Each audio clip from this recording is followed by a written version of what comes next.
les réfugiés et les personnes déplacées à l'intérieur de leur propre pays et au-delà des frontières, comme vous le savez, font partie des populations vulnérables.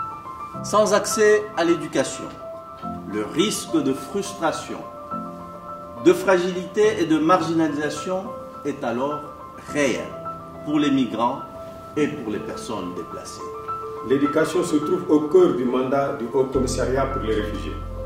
L'objectif 4 pour le développement durable préconise d'assurer l'accès de tous à une éducation de qualité sans discrimination aucune et de promouvoir les possibilités d'apprentissage tout au long de la vie. Il convient également de rendre cohérentes les lois sur l'éducation et celles sur les migrations. On ne peut en effet pas prôner le droit pour tous à l'éducation et refuser l'accès aux écoles publiques aux enfants migrants déplacés et réfugiés sans papier.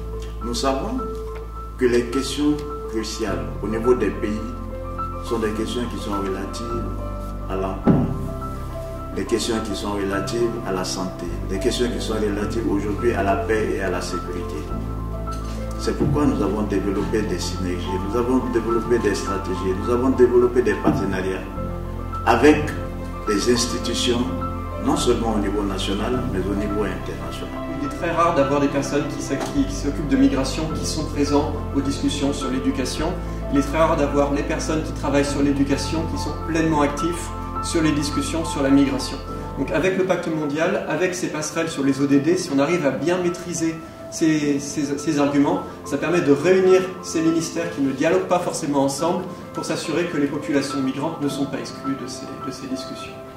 Malheureusement, les compétences des migrants ne sont souvent pas pleinement reconnues et déployées, malgré, encore une fois, la contribution potentielle qu'ils peuvent apporter aux communautés et aux sociétés d'accueil. Professional licensing is an enormous challenge, and this requires a whole of the society approach to ensure policy coherence by making sure that immigration, education, employment, and licensing sectors coordinate their regulation efforts.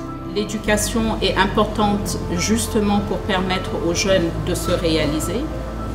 Mais on sait aussi que dans notre région, on n'a pas pu atteindre l'éducation pour tous parce qu'on a négligé un sous-secteur extrêmement important qui est celui du non formel. Et par exemple, pour ce qui est du développement des compétences techniques et professionnelles, 80% des dites compétences en Afrique sont développées par le non formel et l'informel, donc la formation traditionnelle. Je vais parler d'un exemple réussi d'un migrant guinéen qui vit au Sénégal depuis plus de 12 ans. Il a créé en 2016 une start-up dénommée Suite. Il a également développé une plateforme collaborative de partage de compétences. Et donc, comme il veut faire bénéficier de son pays d'origine des compétences qu'il a acquises au Sénégal, il compte, à l'horizon 2020, lancer un incubateur pour les entrepreneurs sociaux en Guinée.